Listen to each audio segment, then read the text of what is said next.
My name is Sarah. I'm 34 years old. That was the night I lost everything, my job, my family, my dignity. Home spit me out like I was nothing. You're worthless. We're taking the kids. You'll never get them back. Those words came from my own sister's mouth, standing in the doorway of what used to be my childhood home. The same sister who used to braid my hair. The same sister who promised we'd always be there for each other.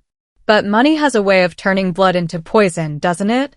My mother had just died, and instead of grief, all I saw in their eyes was greed.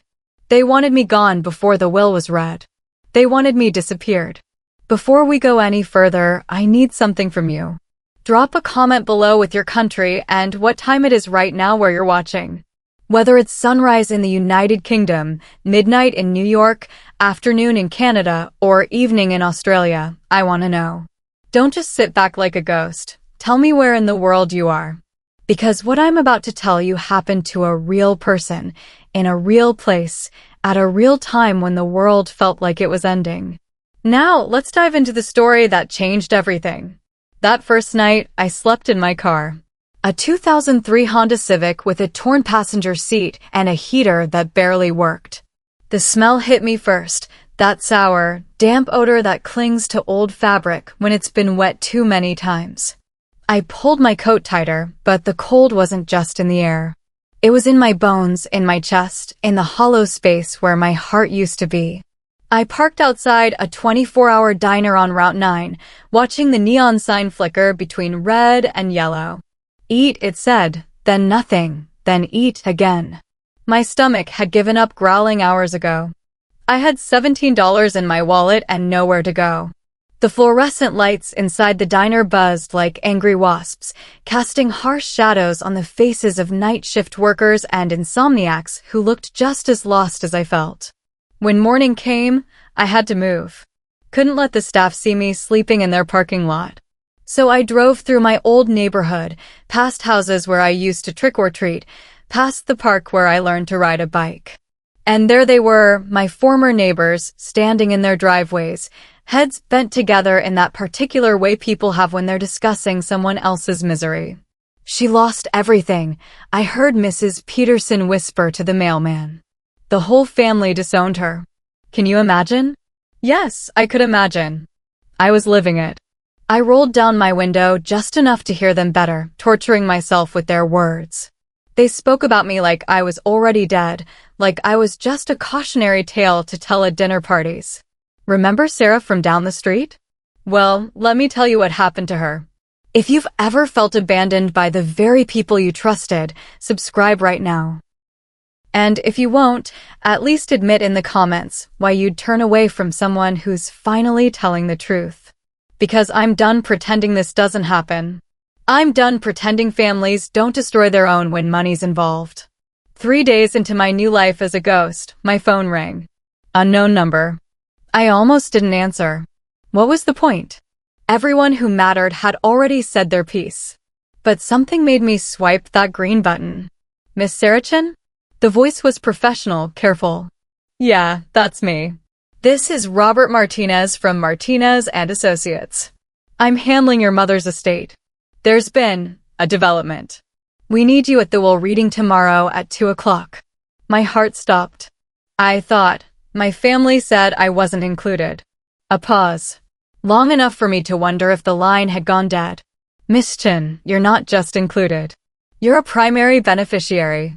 Your family has been misinformed about certain aspects of your mother's final wishes. The world tilted. Everything I thought I knew cracked open like an egg. My mother, who had seemed so distant in her final years. My mother, who I thought had forgotten about me completely. My mother had remembered. But here's the thing about family and money. Suddenly, the people who wanted nothing to do with you become very interested in having a conversation. Tell me in the comments, what would you do if the people who spat you out suddenly came crawling back? Because what happened next would test every principle I thought I had. My phone wouldn't stop ringing. First it was my sister Jessica. The same Jessica who had stood in that doorway 3 days earlier, telling me I was worthless. Sarah, honey, we need to talk. There's been a misunderstanding. Mom always loved you. We all do. You know that, right? I let it go to voicemail. Then my brother called. Then my uncle. Then my sister again. The voicemails piled up like autumn leaves. Sarah, please. You have to understand, we were grieving. We weren't thinking straight. The lawyers are saying crazy things. We need to meet before this gets out of hand. Sarah, your family. We didn't mean any of it. But I remembered exactly what they meant. I remembered the look in their eyes when they thought Mom might leave everything to me, the daughter who had stayed close, who had visited every week, who had held her hand in the hospital. They couldn't bear the thought that the black sheep might inherit what they thought belonged to them. I was sitting in a coffee shop downtown when Robert Martinez found me. Mid-50s, silver hair, eyes that had seen enough family drama to fill a library. He slid into the seat across from me without invitation. You're not answering your family's calls, he said. It wasn't a question. No, I'm not. He nodded slowly, stirring his coffee with deliberate movements. Sometimes silence is a weapon, Sarah. Sometimes the most powerful thing you can do is let people sweat in their own uncertainty. He was right. Every hour I didn't call back was an hour they spent imagining worst-case scenarios. Every missed call was a reminder that they had thrown away the one person who might have forgiven them. Your mother was a smart woman, Robert continued. She saw how they treated you. She saw how they circled like vultures whenever money was mentioned. That's why she structured things the way she did. Most people will just watch and move on. Don't be most people. Subscribe now, or at least explain in the comments why you'd rather stay silent when someone is finally rising from the ashes. Because this story isn't just about me. It's about everyone who's ever been counted out by people who should have counted them in. The invitation arrived on cream-colored paper, hand-delivered to the coffee shop where I'd been spending my days. Heavy stock, expensive. The kind of paper that screams important people making important decisions. The estate of Margaret Chin cordially requests your presence at a family dinner and formal reading. Saturday evening, 7 o'clock. The family home. The family home. As if it had ever been mine. As if I hadn't been sleeping in my car while they divided up Mom's belongings in their heads.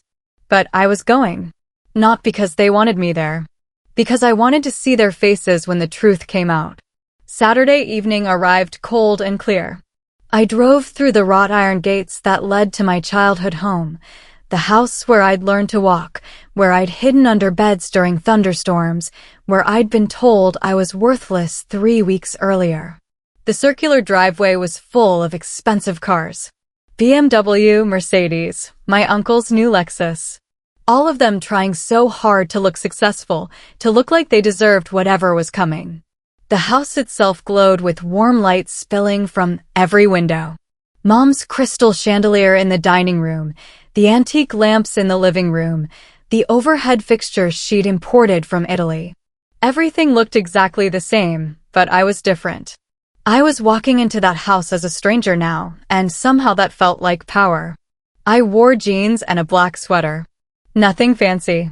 Nothing that said I was trying to impress them or compete with their designer clothes and jewelry. I wanted them to see exactly who they had thrown away. When I rang the doorbell to my own childhood home, Jessica answered with a smile so fake it could have been made of plastic. Sarah, you came. We're so glad. She tried to hug me, but I stepped back. Let's just get this over with. The dining room was set for 8. The good china, the silver candlesticks, the crystal wine glasses that only came out for special occasions. Everyone was already seated, talking in low, nervous voices that stopped the moment I walked in. My brother Michael stood up, extending his hand like we were business associates. Sarah, good to see you. Is it?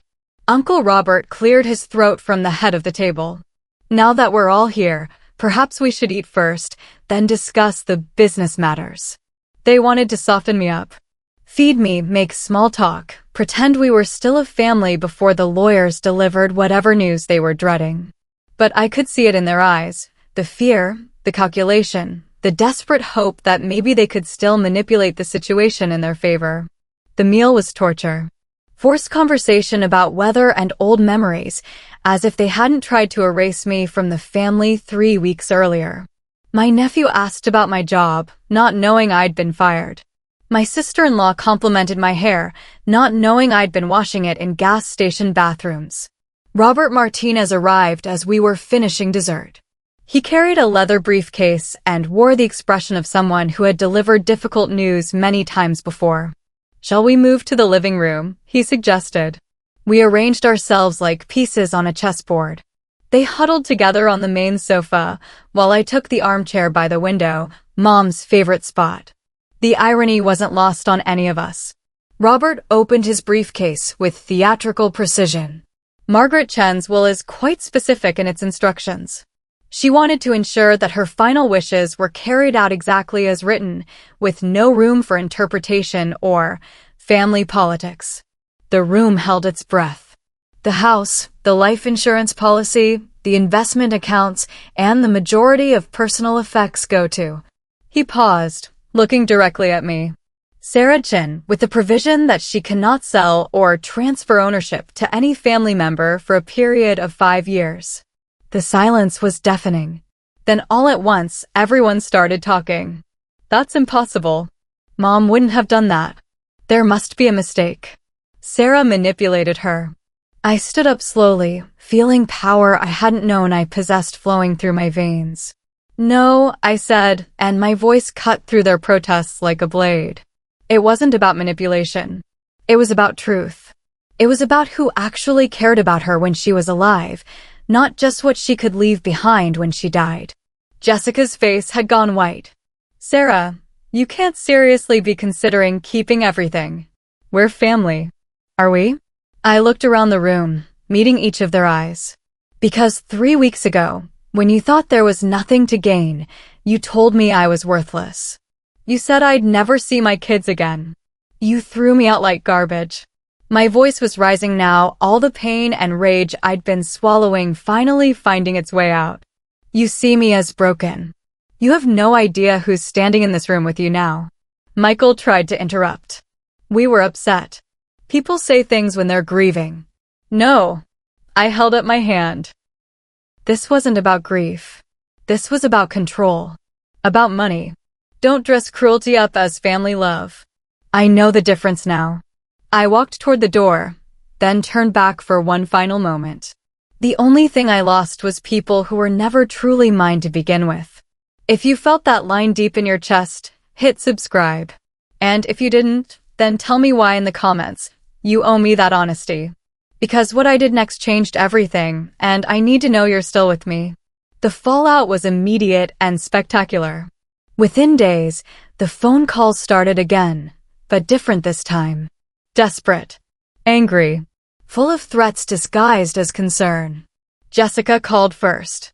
"You can't do this to us, Sarah. Mom would want us to share. She'd want us to work together as a family. Like we did when you kicked me out? That was different. We were emotional. We made mistakes. You made choices." The lawyers they hired came next. Threatening letters about undue influence, about Mom's mental state in her final months, about family obligations and moral responsibilities. But Robert Martinez had anticipated all of it. Mom's will was airtight, witnessed properly, and backed up by a video recording of her explaining her reasoning. "I'm leaving the bulk of my estate to Sarah," she had said to the camera, sitting in her hospital bed 2 months before she died. "Not because I love the others less, but because she loved me more. She was the only one who visited not to ask for money, but to hold my hand." My siblings tried to contest the will anyway. They hired expensive lawyers and filed papers claiming Mom was coerced, that I had poisoned her mind against them. The legal fees ate into their own inheritances, the smaller amounts Mom had left them, which would have been generous if they hadn't gotten greedy. The neighbors started talking again, but the story had changed. Now they whispered about justice, about family greed, about how the quiet daughter had been vindicated by the truth. Mrs. Peterson, who had discussed my downfall with such relish, now nodded approvingly when she saw me. "Good for you," she said one morning when I drove past. "They got what they deserved." My uncle lost his business trying to fund the legal battle. My brother's marriage fell apart under the stress of mounting lawyer bills and the humiliation of their failed power grab. Jessica had to sell her house to pay for the attorney who couldn't deliver the impossible outcome she'd demanded. They had wanted to destroy me to get to Mom's money. Instead, they destroyed themselves. The final hearing was scheduled for a Thursday morning in November. I wore the same black dress I'd worn to Mom's funeral, the one Jessica had criticized for being too simple, too cheap-looking for such an important occasion. Judge Catherine Williams had silver hair and eyes that missed nothing. She'd seen enough family disputes to recognize the real dynamics at play. After reviewing all the evidence, all the testimony, all the desperate attempts to overturn Mom's clearly stated wishes, she delivered her verdict. The will of Margaret Chin stands as written. Sarah Chin is the rightful heir to the bulk of the estate. The allegations of undue influence are unfounded and appear to be motivated by financial disappointment rather than genuine concern for the deceased's well-being. She looked directly at my siblings, who sat in the back row with their expensive lawyers and hollow expressions. Furthermore, this court finds the attempts to contest this will to be frivolous and potentially harassment-motivated. Miss Chin has shown remarkable restraint in not pursuing counterclaims for the emotional distress caused by these proceedings. I stood up slowly, feeling the weight of vindication settle on my shoulders like a warm coat. "You said I was worthless," I said, loud enough for everyone in the courtroom to hear. "The law disagrees. Subscribe if you believe justice should be loud. If you don't, at least comment below. Why stay quiet when truth has already spoken? Because this story isn't over yet. The best part is still coming." Walking out of that courthouse, I felt sunlight on my face for the first time in months. Real warmth, not just the artificial heat of anger or the cold comfort of revenge. This was something else entirely, the feeling of being free. I drove back to the diner where I'd spent that first terrible night. Same flickering neon sign, same buzzing fluorescent lights inside. But I wasn't the same person who had slept in the parking lot 3 months earlier. I had gone from having nothing to having everything I needed, but more importantly, I had gone from being unwanted to being unburdened. There was an old man sitting in the corner booth, the same booth where I'd sat that first morning when I was too proud to admit I was homeless. He looked up when I walked in, and his eyes held a recognition that went deeper than memory. "You look different," he said as I approached his table. "I am different." Good different or bad different? I sat down across from him, the same way Robert Martinez had sat across from me in the coffee shop. Sometimes the most important conversations happen with strangers who become witnesses to our transformation. "I used to think family meant blood," I told him. "I used to think that shared DNA created obligations, loyalties, automatic love. But family is choice. Real family chooses you every day in small moments and big ones. Real family doesn't weigh your worth in dollars." The old man nodded slowly. "What are you going to do now?" "I'm going to be a stranger," I said. "They called me a stranger when they wanted to hurt me. Now I finally am one, by choice. And it feels like freedom." He smiled then and repeated the same 5 words he'd said to me months earlier, when I was broken and desperate and sleeping in my car. "You are never truly alone." But this time, I understood what he meant. I hadn't been alone because I had myself. I had my integrity, my capacity to love genuinely, my ability to see people clearly even when they couldn't see me at all. Those things had never depended on anyone else's recognition or approval. What would you have done in my place? Don't leave without saying something. Subscribe or comment. Silence is not an option here, because silence is what lets cruelty flourish. Silence is what lets families destroy their own members while pretending it's love. I bought a small house across town. Nothing fancy, nothing designed to impress anyone. Just a place with good light and a garden where I could grow things that had never existed before. I kept Mom's pictures, but not her furniture. I kept her jewelry, but sold her car. I kept the memories that mattered and released the ones that hurt. My children, the ones Jessica said I'd never see again, found me eventually. They're older now, old enough to ask questions about why mommy lived in a different house, why the family didn't talk anymore, why grandma's funeral had been so quiet and sad. I tell them the truth in ways they can understand. Sometimes people you love don't love you back the same way, and that's not your fault or theirs. It's just life teaching you who you really are. They spend weekends with me now. We plant seeds in the garden and bake cookies that always turn out slightly wrong and perfectly right. They don't know about the inheritance, about the legal battles, about the nights I slept in my car. They just know that mom is different now, calmer, stronger, more present. They know that this house feels like safety in ways the old house never did. Jessica calls sometimes. Not often, and never with apologies. Just checking in, she says. Seeing how I'm doing. Making sure I remember we're still family. But I hear the real questions underneath. Are you happy? Are you lonely? Do you miss us? Have you learned your lesson about fighting people who share your blood? The answers are yes, no, sometimes, and absolutely not. I've learned that being disowned by people who never truly owned you isn't loss, it's liberation. I've learned that inheritance isn't just money and property, it's the knowledge that someone saw your worth when others couldn't. I've learned that family isn't who you're born with, it's who stays when staying is hard. Most importantly, I've learned that revenge isn't about destroying other people. Real revenge is becoming so completely yourself that their opinion stops mattering. Real revenge is building a life they can't touch, can't diminish, can't take away with their words or their absence. If you made it this far into my story, don't disappear without leaving your mark. Subscribe if you believe in second chances. And if you won't, comment and tell me why. Because silence tells me you agree with my enemies, and I refuse to believe that's true. The old man at the diner was right.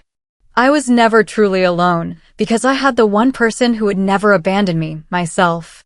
And once I stopped waiting for other people to see my worth, I finally saw it clearly. They tried to make me disappear. Instead, they taught me how to become real.